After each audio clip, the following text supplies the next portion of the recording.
Hello and welcome to the 85th episode of Growing Up Geek, the weekly podcast for geek entertainment and nostalgia. My name is Brad, and this week I am joined by special guest Mr. Jason. Hello. And Mr. Hans. Hello. And here we are, sitting in the man cave once again. Yep. We actually did hang out last week, and I don't know about you, I felt really bad about last week because there were so many geeks in one room, it got to like an explosive level. There was like a fever pitch. Yeah. And then our wives were just silent and staring. That's because all you could hear was nerd rambling. It was like about 80 decibels. Hans, I don't know, your wife especially was like silent as this. She gets overwhelmed when there's a lot of noise, and there was a lot of noise in that room as we yelled about Mystery Science Theater and who knows what else. I'll be honest, I was in between you, actually, Brad and Hans. I was kind of sitting in between the two of them, and I'm not as knowledgeable, I guess, when it comes to pop culture. And I think that was the most of the topic. It was exactly like if a bunch of sports fans got there and were like, yeah. Like it got to that level. I felt terrible. It's basically what I'm saying is like whenever we left, I was like, we just scared the crap out of everyone in that room. No, easily. Anyone that didn't know what we were talking about would be out of there. Yeah. Just to set your mind at ease, they loved it and they wanted to have everyone over again. Oh, well, awesome. Cool. It had the exact They're opposite just being effect. polite. They're just being polite. Come on, let's be honest.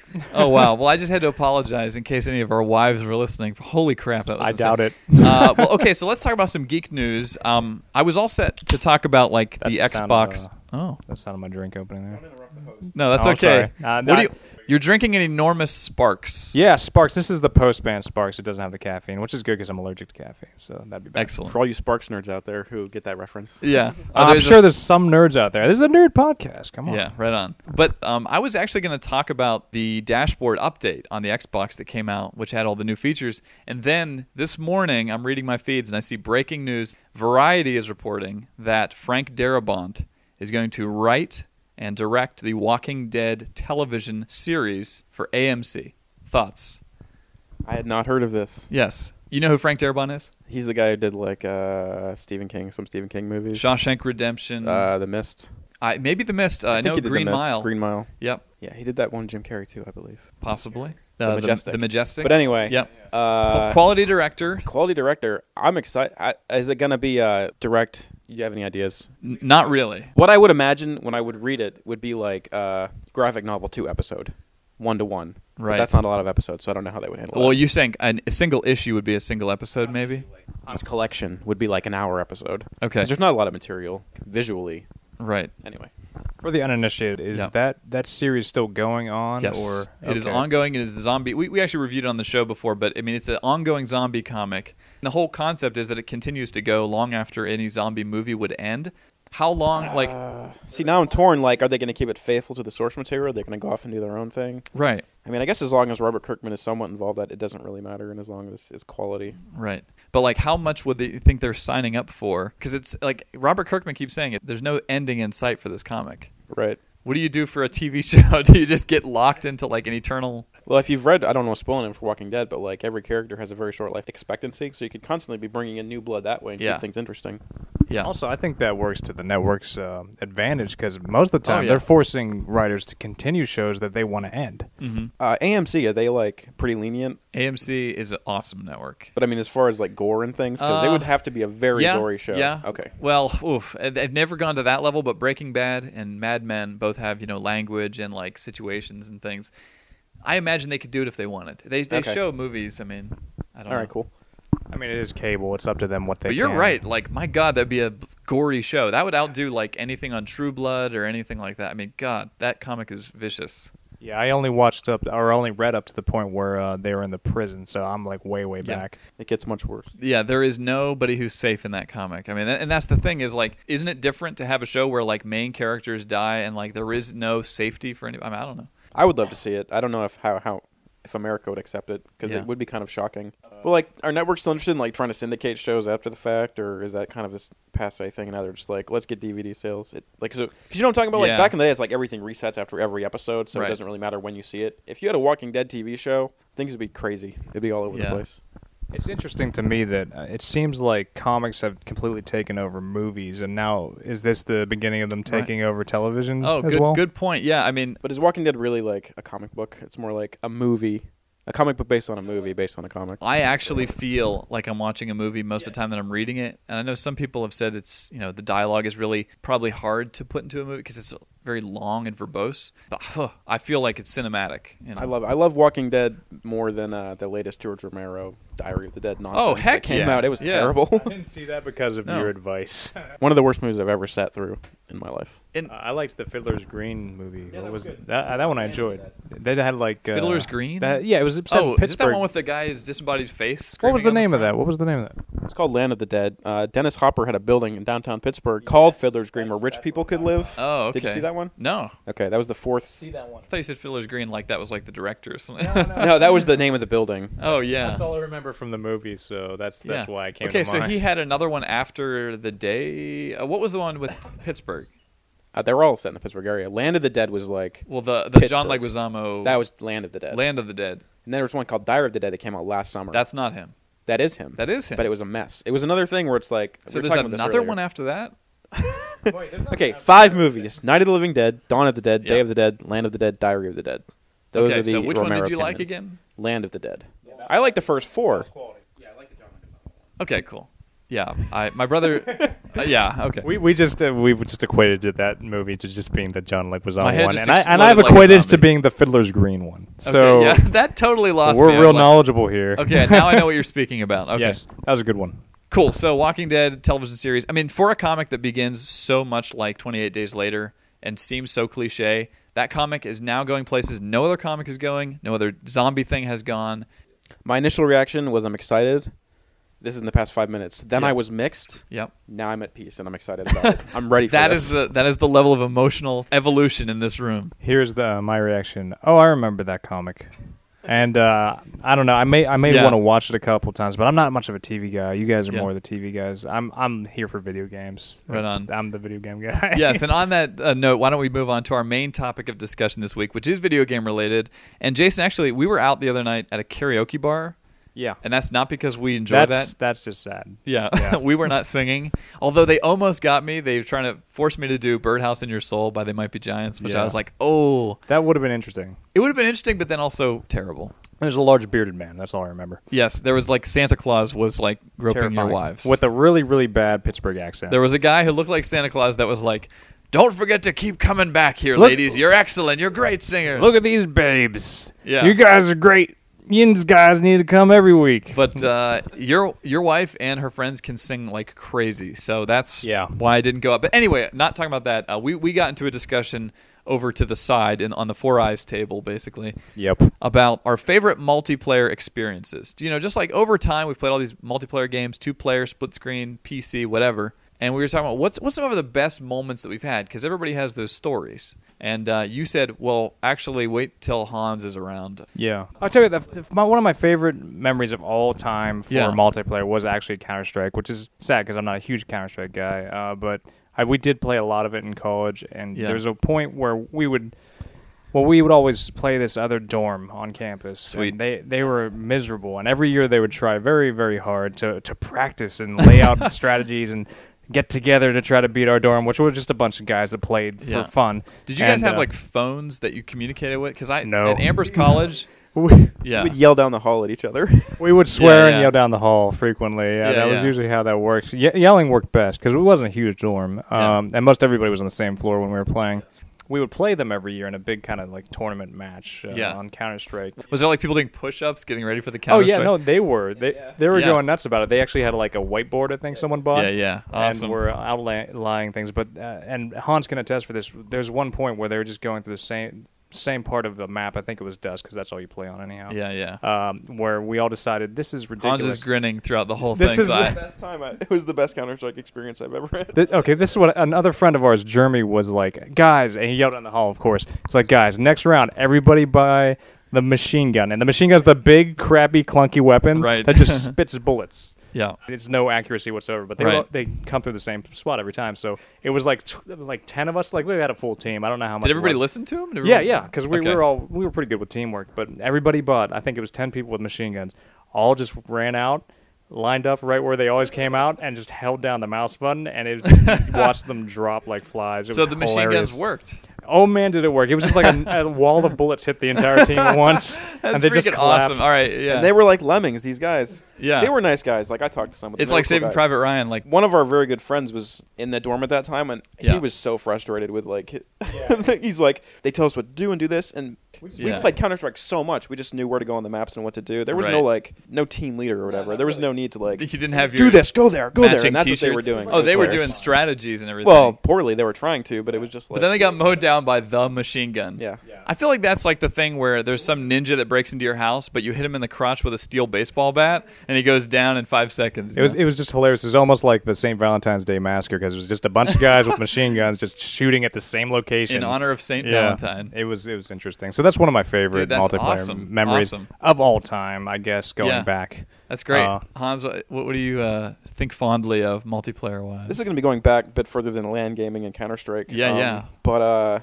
I grew up with two brothers, and there weren't a lot of games that we could play all together. Yeah, sure. And we got Secret of Mana for Christmas one year with the multi-tap. So the multi-tap. Okay, that's Super Nintendo, right? Super Nintendo, yeah. Holy crap. So we got Super Bomberman with the multi-tap and Secret of Mana the same year for Christmas. And Secret of Mana was multiplayer? Yeah, you could play 3 characters, 3 brothers. It was great. Like, we played through the whole game with each other. I did not know that. An RPG that was multiplayer. Yeah. It was like an action RPG, but it was so much fun. And, like, yeah. That game was awesome. I'm not like I like playing Counter-Strike on the LAN with those guys, but I don't remember specific competitive multiplayer moments like I do co-op experiences, like playing through Doom with a friend or playing through even Gears of War with Andrew. Well, yeah, I was going to say, I mean, I'm actually not very competitive on multiplayer, but I love cooperative stuff. And I have a memory about me and Jason playing Gears, which is I had to actually call him the next day and apologize to him because I was so rude to him during the thing. We were taking that base underground with the emulsion. Right, with the guys with the arrows. That Even single player, that took me like forever to beat on hardcore. We were down there. We were on the headset. We were actually, playing over Xbox Live. But we're on the headset, and it's like late at night, and I'm just like, don't you run out in front of that thing without me. Yeah, you were getting frustrated at me because I'm kind of like gung-ho. Well, we didn't have it on hard, but I know you have a story about that. We'll get to that. Have a story about that. But yeah, it's like, holy crap. I was so tense, and I was like, don't you move out there because you are your friend's salvation if they die and everything. But yeah, I want to give it back to you for Secret of Mana. Derailed it there for a second, but yeah. Oh, Secret of Mana, that's all I had to say. But I'm just co-op games for me. Like, I remember Counter-Strike, but more I remember in the dorm, not Syndicate. Serious Sam, when we all play Serious Sam together. Awesome. Oh, wow. That was so much fun. So wait, Serious Sam multiplayer cooperative? Yeah. It's the single-player game. Okay. But you can play with a bunch of dudes. You can pick, like, all these crazy characters I was like gonna Santa. Say, who else is there besides Sam? There's Santa? There's, like, a Disco Dave or something. Yeah, he had, like, an afro. Oh, I loved playing that game. That's the kind of stuff I remember. And Syndicate, too, even though it was terrible. So, Serious Sam multiplayer, it was like 6 dudes playing through it? Yeah, the whole game. Wow. Great times. Did not know that. Did you Contra? know they have a remake on Xbox Live coming out? With like but I'm iffy. I don't know. Like, it's not one of those games you need to I played Serious Sam 2, and it was just such a departure from what when I think of Serious Sam, I think of bare bones, like, gameplay. Right. And Serious Sam 2 is like, let's have some characters and some dialogue. Okay, and for me, that's like so it far as thin removed. as possible. That's what I'm saying. Yeah. Go ahead. It was just a goofy tech demo, and it evolved into like almost like a Doom-style game. But it was a lot of fun to play cooperatively. I agree with you. Yeah. Okay. So tell your Gears of War expert, or what's it called? Hardcore. We played. Actually, you and your my brother. Your brother Matt. I had the same experience with him because we played that same emulsion part, and we like tore through it. I think we work a little bit better as a team. Hey, it's quite possible. Like I said, and I have to point out, you didn't feel bad at all. For some reason, I was carrying this guilt. Like, I really yelled at Jason. I don't mind yelling at people at all. Yeah. I guess that. I just want to address that portion of Gears of War 1. Yeah. When I tried to get the hardcore achievements for that, I had to play that like probably 50 times. And then you got to load it, and it plays the same cutscene, the same dialogue, and he's like, oh, look at all that juice. Over and over again. Look at that juice. Can I get a checkpoint after the dialogue? I know Jason's constantly saying, look at all that juice. We were doing that for a while, I think, when we were playing. Yeah. But I remember you told me it was like you had played General RAM on hardcore with my brother over Xbox Live. Matt. 80 times or something like that, right? Up till I think about 2 o'clock at night. We were trying to beat the whole game on hardcore, and we were going through it like crazy. And then we finally got to RAM. Yeah. And it was over and over again. We just try, and then it came to a point where like, okay, this is the last time we're going to bed. Right. This is the last time we're going to bed. Yeah. Okay, this is the last time we're going to bed. And then finally, we're struggling to get it done. He was back in the back shooting arrows, like blowing off the stuff, and I was you were like the front guy. I was trying to sniper him, and then I ran out of ammo. I'm like, screw it. So I run up to like the block in front. Yeah. I dodge down, like he shoots an arrow, blows the thing away. I'm shooting at him, and then I duck down. I do a perfect reload, like full clip, pop awesome. up, shoot him like in the head, and the cinema goes, and I'm like, yes. Yeah. It's like the best feeling on the planet. That is, see, those kind of stories, they always stick with you. Yeah, it was and fun. it's the kind of thing too. When you're sharing it with a friend, I find it to be amazing. It's better. Did you guys ever get into Halo multiplayer, like a No, I don't like cooperative that game. multiplayer at all? I wasn't a big Halo fan. Me and Andrew tried to do we were going to do the whole trilogy on Legendary just so we could say we did it. We got about a third of the way through the first Halo and just threw our controllers down in frustration. Yeah, I was gonna say, that's a pretty big goal. But Halo 3, actually, there's a part where you have to take like a large purple Scarab tank, and it's like, AT-AT Walker style. Yeah. And then you have all this sort of, this is a sandy level, and you have all these different military vehicles. And my friend and I were jumping into the vehicle, honking the horn. The other guy gets in. One guy runs up on top of it like Luke Skywalker, throws a grenade in, and then like my Jeep like rolls 6 times, and I'm like screaming. And he can see that happening, so he's like laughing. I mean, it really, to me, it felt cooperative. Yeah. And when I saw like Army of Two, I was like, okay, that'll be like really cooperative. But it ended up being kind of, I didn't even play that. I don't know what lame. it was about. I'm waiting for is there a way you think they could improve cooperative games, since we're fans, obviously? Like, add more games, be cooperative. What can you do besides just shooting with your friends? Like, what is there that you could like physically do that would really make it? Oh, physically? Well, I mean, like saving your friends' lives was a really great thing in Gears.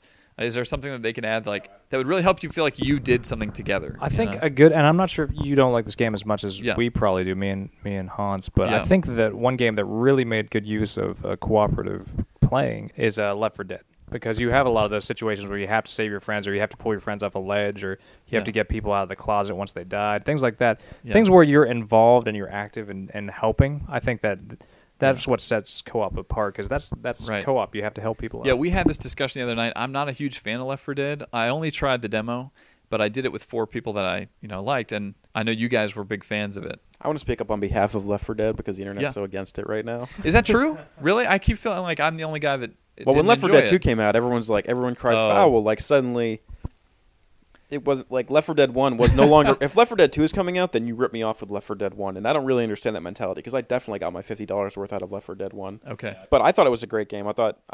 And that's kind of what you're talking about, like a game that's driving co-op forward. I would have to point to Left 4 Dead. Now, let me just say, as the kind of skeptic, what like makes Left 4 Dead, and everybody's saying how great it is, but like what does it do differently? I love Valve. I figured they'll do the best cooperative game ever. Like, what does it do? Because I just shot waves of zombies. Like, what it does, I think, to really drive the cooperative forward is it keeps people from being total jerks and like running off on their own. Because if you don't stick together as a team in that game, you will die. Right. You are guaranteed to die, because they have things that will pluck you away, and once it plucks you away, you can't get out of, like a licker will snatch you with its tongue. You can't get away from that unless someone shoots the licker for you. You're stuck. I like that we call them lickers, because we're all Resident Evil. Like, yeah, I don't know what it's actually called. I think it's called Smoker. Actually, the Smoker has a tongue. I never quite understood that. Yeah, I'm kind of thinking. I'm thinking back to it. He smokes a lot. He does. So you're saying you have to rely on each other. You have to, which is cool. I like that they're pushing the cooperative thing. Did you play on a harder difficulty, or did you play on easy? Out of curiosity, it may have been medium. Okay. Because I played with some other coworker, and he's playing on easy, and it was probably one of the most boring experiences of my life, because just running around getting headshots and killing the tank in a couple hits. Exactly. Yeah. There's no drama. Yeah. Agreed. Whenever I played that game, and I got into a debate with you, Jason, about this the other night, and I wanted to bring Hans in the middle of this too and see where he stands. But like, having 4 people that I knew all at the same time was kind of hard to rally like that many people that I knew. So I started to think, like, multiplayer games are fine, like multiplayer only games. They're fine, but they have like a possible like really short life, because the Matrix Online just closed. Like, you can't play anymore because of the servers. They went down, and it got me thinking, like, what do we think about this idea that like there are these games that exist, like multiplayer games, that may at some point just not be playable anymore because nobody plays it? I mean, have you tried to go and play like Team Fortress? You try to play Team Fortress 2 on Xbox, there's nobody there. Right. So here's an amazing game that I would like to play that has nobody, because it's relying on only multiplayer. That is a frustrating thing about multiplayer, because there's only so much, there's only so many people to go around to play these games. Like, you will never find anybody on Stranglehold multiplayer. Right. Because who cares? And that game actually has a single player mode, but I'm talking about like a Matrix Online or whatever. Like, you can still play Secret of Mana, but you cannot play Matrix Online anymore. It's just gone. For me, it wasn't like a big deal because I never want Right. to play with strangers. Those are like the worst multiplayer experiences for me. You're playing like some guy who's like spamming the mic or just Agreed. like jumping around or TKing. I'd rather play. I know this is hard to emulate post-collegiately, but playing in a dorm with like all of your friends, like we do LAN parties every Yes. like 1 or 2, and that is the best way to play multiplayer games in my opinion. Is with people you know, and then you can play any game you want. You probably can't play Matrix Online because the servers are gone, but Right. you can play. You could play TF2 with your friends. Right. I think more the issue of what you're saying, Brett, is things that rely on a constant income, Yeah. like persistent world games where you have to have servers that are run by a company. Right. And I can see where you're going from on that, but the thing is, Yeah. a lot of times the reason why those games aren't around anymore is because they weren't good. Well, But and, look, totally, we can all make fun of Matrix Online, but there's somebody out there who enjoys Matrix Online. Oh, I'm I mean, sure. There's obviously a lot of people, and they were like partying when the world ended, which is kind of neat. But they cannot play their favorite game anymore. I mean, and that's really weird to me. That would be frustrating. I have to point out, and I've done this before. You have a whole shelf full of these old games. Right. You can play these games. Any of them, I can just pick them up. But if and somebody play 'em. builds a World of Warcraft or something like that and it doesn't succeed, it Even cannot if be you played totally again. love that game, you'll never be able to go back to it, and that's weird. I'm not a big fan of MMOs. The more that die, the better, in my opinion. I think the whole genre needs to die. What about not an MMO, but a Team Fortress? Like, that. But you can still play Team. You could probably find a bot program on the internet, or you get your friends together and play like that. It's still there. You just because you can't play on Xbox doesn't mean it's so not maybe there. like PC is really a good place for those games to live on because of LANs and yeah, things. absolutely. I've never seen somebody pull off a 360 LAN. Is there such a thing like LAN parties? No, not in most 360 games. You can't do a LAN type situation. You have to use the live service. And very few games have the split screen, which I'm I'm glad with. because I hate split screen. Yeah. Did you ever play split screen back with your brothers? in the GoldenEye, multi-tab? horrible garbage. I'm sorry. Everyone hates me now. I enjoy GoldenEye back in the day for what it was. Yeah. And you give it too much flack, man. Like it did some things that hadn't been done in the genre. Objectives in a first-person shooter. Yep. And on a console too, which was always I laughed agree at. with you. There was a lot more depth to it than other first-person shooters out there right now. But the multiplayer part, I was a Quake guy. All right. Right. Quake, dyed-in-the-wool Quake guy. Playing Quake on computers with other people on a LAN, and then going to play GoldenEye at someone's house, it's like playing with chopsticks. It was horrible garbage. Okay, so not obviously good. it was, but what Hans is saying, it is important because it was a console shooter. Almost spilled the beer. It was a empty. It was empty. That was a good save. It was a console shooter that actually did something. I mean, that actually succeeded a little bit and pushed consoles toward. Now you have something like Halo or Gears where people take it seriously, but at the time, I mean, guys like you were just laughing at it, and it was like, okay, it's a step. Yeah, but the rest of us who couldn't play Quake on our 46s or whatever, we were all enjoying. Yeah, true that. I had to whatever. I had to play Duke 3D. I love Duke 3D. Jason's shouting boot disc. I'm not. Yeah, I had to have a boot disc to play Duke 3D. I don't think I could run Quake. Don't laugh. I had a 46 about boot DX disc. that I had to use. I Holy crap. I had to use a boot disc to play Doom on my 46 DX. It was an absolute nightmare. That has problems. Yeah, That's I problems. think I had four megs of RAM. Yeah, Yeah, not so good. right on. So I guess LAN parties. You guys are still doing that, right? We're trying. We want to keep it alive. Keep hope alive. 'Cause that's the only way to play these games, in my opinion. The only problem is you need a really big table and 2 circuits to run on the computers. With the LAN parties that you do people bring like laptops and stuff No. or cases? Well, I'd say it was majority desktops because that Right. just runs stuff better. The only problem is the space. I mean, we had an 8-foot table plus another table, and it was really cramped. Right. I mean, you need a lot of space to do this stuff and a lot of juice. Look at all that juice. Emulsion. Dude, that was awesome though. And I also remember really running around the one like flower pot in that like college grinder level or whatever, campus grinder, where you come out and there's like this big giant pot, like a vase. The big open area. Yeah. Yeah, that There was was awesome. a particular part where you would die, and then I would be running around this vase from locusts, trying to Yeah, stay trying to alive so save that I me. could save you, so that then I would immediately die, and then you would have to. It was Have like you played crazy. Horde mode at all? Because that's a good feeling. I did play Horde mode, but again, Horde mode reminds me more of competitive stuff, where it's Really? like I'm with all these other dudes getting as many kills as possible. But I I think- really like hand in hand. You get that feeling from it though, where you have to save the other guy, and it's real chaotic. That is true. If you get a good group of guys playing Horde mode, it's a lot of fun. Like, I'd like to play Horde Yeah. mode on a regular basis. Yeah, I love that game. Well, why don't we do that more? We should. There you go. Like next week. We have brought people together here. Horde mode. Horde mode. And on that, let's move to the end of the show here. And this week, actually, we're going to read an email. We have one here, and this is sent in from Tav, and he asks about Beauty and the Beast 3D. So this is going to be quite a change from our other discussion. But here's what he says. He said, what do you think about redoing classic movies in 3D? So this is a 3D movie, like a movie that's been re-released, and you wear the glasses. And it's 3D. Yeah, Nightmare Before Christmas did this, where they had a 3D version. I know Rob saw it, and it's like, they went back and re-rendered or whatever. Same movie, but they have things popping out. That movie would lend itself more to a 3D presentation than Beauty and the Beast, because Beauty and the Beast is two-dimensional. Well, that's the thing. Nightmare Before Christmas technically is too, but it's stop motion 3-dimensional objects. Right. So it'll be a little more, I guess, interesting, engaging. With a 2-dimensional movie and you're making it 3D, it would just look like a bunch of cardboard cutouts, in my opinion. What do you think of just remaking movies in 3D? No? Negative. Negatory? They're just... I hate going back to the well and people aren't coming to the movies anymore, but you know what? They like Star Wars, so let's 3D that up and put it out there, or they liked Beauty and the Beast. I keep hearing that rumor, though. Star Wars, you know what? Actually, there was a podcast that got to see 10 minutes of it or whatever, and they were saying it was pretty cool. It was a test footage of the intro when Darth Vader comes in, but using 3D models or whatever to bring things forward. But aren't there any new ideas? That's all I'm saying. Why does Disney make a new movie in 3D? Leave Beauty and the Beast alone. It is a classic. Leave it as it is. I would say every piece of animation now is in 3D. I mean, Coraline and Up and everything that comes out. But is there something to be said for people that have never seen Beauty and the Beast getting butts back in the seats to see it? Because I'm a fan of that. Possibly. I don't like this whole 3D thing. First off, I don't like wearing the glasses. Yeah. They hurt my eyes. But that's just a personal thing. And now an old man. It's totally I'm tired. Why are movies so expensive? They used to be cheaper. No, has no pants on. No, honestly, I think it's just a gimmicky, weird phase of movies right now. I'm sure it's going to go away, and I'll be glad when it does, because I think it's stupid.